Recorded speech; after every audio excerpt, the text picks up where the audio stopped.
ఇట్లా ఆర్ఆర్పేట ప్రాంతంలో గత 4 రోజులుగా ఏరియల్ కేసెస్ రావడం, వాటిని మొదట్లోనే గుర్తించి జిల్లా కలెక్టర్ని అదేవిధంగా సంబంధిత వైద్య శాఖ అధికారులను నియమించమని అప్రమత్తం చేయడం, ఇక్కడ స్కూల్లో క్యాంపులు నిర్వహిస్తూ నాణ్యమైన వైద్య సేవలను అందించే ప్రయత్నం ప్రభుత్వం చేస్తూ ఉంది. అయితే గతంలో మొదట్లో 20 నుంచి 30 డైరియల్ ఎపిసోడ్స్ వస్తూ ఉంటే ప్రభుత్వం తీసుకుంటున్న చర్యల కారణంగా వైద్య శాఖ సిబ్బంది కానీ జిల్లా యంత్రాంగం తీసుకున్న చర్యల కారణంగా తగ్గుముఖం పడుతూ ఉంది.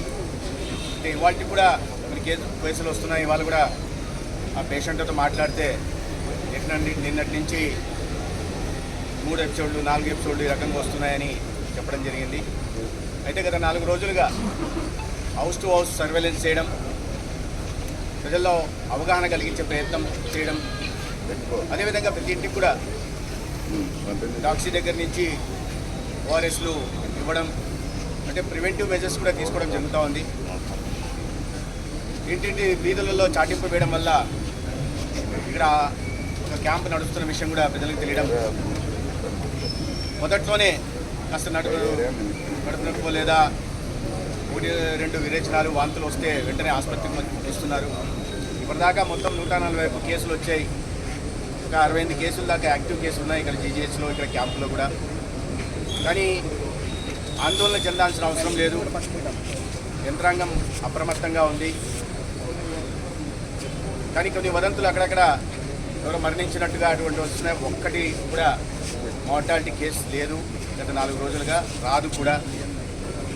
అయితే మేము ప్రజలను కూడా ఈ సందర్భంగా కోరుతున్నది ఏంటంటే అవగాహన కల్పిస్తున్నాం.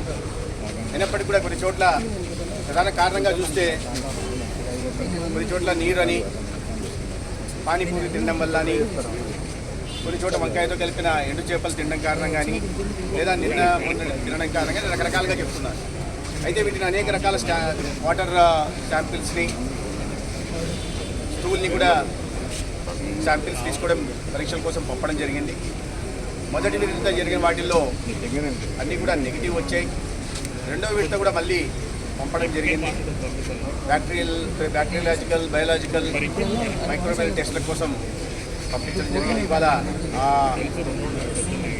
రిపోర్ట్ కూడా రావాల్సింది. వాటి వచ్చిన తర్వాత దీన్ని మరి కాస్త కులంకుషంగా పరిశీలించి కారణాలు ఎక్కడున్నాయి, నీరు ఎందుకంటే గత 3 రోజులుగా ఈ తాగుతున్న నీరు మున్సిపాలిటీ ద్వారా కానీ లేదా ఈ ఆర్ఓ ద్వారా తాగుతున్న నీరు ఆపి ప్రభుత్వమే, జిల్లా యంత్రాంగమే నీటి సరఫరా చేస్తుంది. అయినప్పటికీ కూడా అక్కడక్కడ కేసులు వస్తున్నాయి. అయితే ఇది బుడమేరు ప్రాంతం, భూగర్భ జలాలు కూడా కలుషితమైనాయా, అటువైపు నుంచి ఏదన్నా ఈ ఆర్ఓ ప్లాంట్ల నుంచి నీరు తాగడం వల్ల వస్తుందా అనే విషయాన్ని గమనిస్తూ ఉన్నాం. అయితే ఈ పరీక్షల రిపోర్ట్ వచ్చిన తర్వాత దీని మీద ఒక నిర్ణయం తీసుకుని దానికి తగిన విధంగా జాగ్రత్తలు తీసుకుంటాం. ఈ భవిష్యత్తులో కూడా ఇటువంటి పరిణామాలు మళ్ళీ రాకుండా తీసుకునే జాగ్రత్తలు కూడా తీసుకుంటాం.